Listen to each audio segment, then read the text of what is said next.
A big warm of applause to our teachers.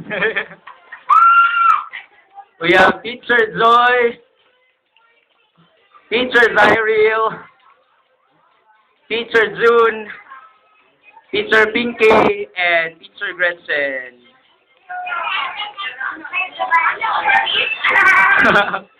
They have different moves, why? First and final practice.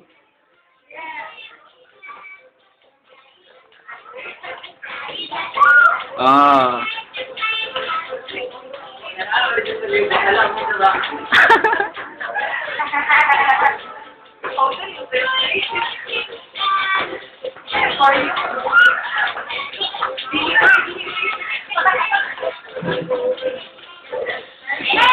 Yay! This banner here. We call this bunting. Bunting. To all the teachers, to all the mentors who are touching the lives of every learner here at Brainwave. To all of us, happy Teachers Day. And even the mothers, they were the first teachers of their Yes. children. Tama. Do you know, pick who is your first teacher? Your mother. What is your first school? Your home.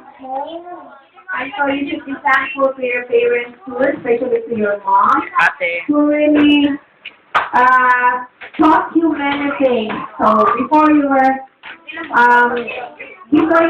enrolled formally in the school, so sa bahay pa lang you learn many things because of your mom.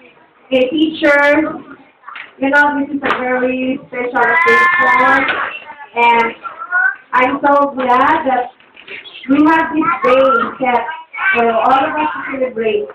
And it's because it's a worldwide celebration, kaya walang pasok ang mga public schools, but then ang mga private schools meron. That's why we have the chance to celebrate this occasion.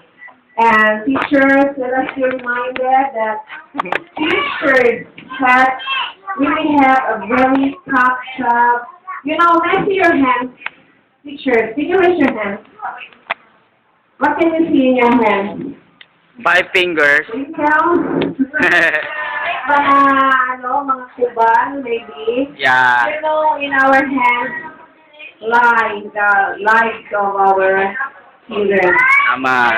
You know, children are very, you know, at their age, they're fragile, especially the little ones, the preschool level.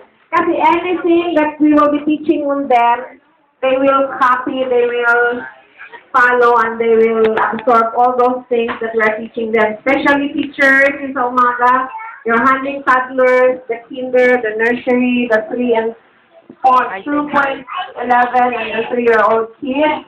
So, kasi they are still very young, and then they really need your guidance. And so, I'm so glad that especially the morning group, they are all very responsible, they are all very great teachers, having been Yahoo!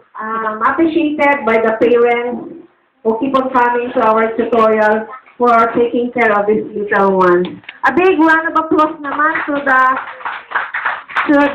preschool teacher, and as well as to all the part-time and the full-time teachers here at Brainwave. We only have 4 full-time teachers, and I think we are all 15, di ba? So, mga bata, did you say Happy Teacher's Day na? Did you say a very special message to your tutor now? Okay, of course, they had already those flowers from you, and then I think some were receiving already the cards, and it bears a very nice message. And you know, children, any message coming from you, it really touches our what? Our feeling, our heart. So, telling us that, teacher, we love you. Telling us, teacher, you're great. Telling us, teacher, thank you for teaching me. Kanina lang doon sa trade center, naiyak ako dahil may bata na kumanta doon ng iingatan ka, alagaan ka like that. It's a very touching song. Natas talaga mga teachers. Dahil ganun ang teachers, ang mga tutors, iniingatan kayo at inaalagaan. So kayo din, you have to pay respect to your teachers. You have to love your teachers and show respect to your teachers. Sino dito yung sumusunod sa tutors at teachers palagi? Especially in copying the assignments, in making the assignments, memorizing everything. Okay, so today we are so glad and we are so happy with the parents and pupils who join us with this very joyous celebration for mentors like us. So to all of us, thank you very much and may God bless us all. And let's have a good fellowship for the remaining minutes for those who still want to have the games and the dances. Okay, let's continue the enjoyment.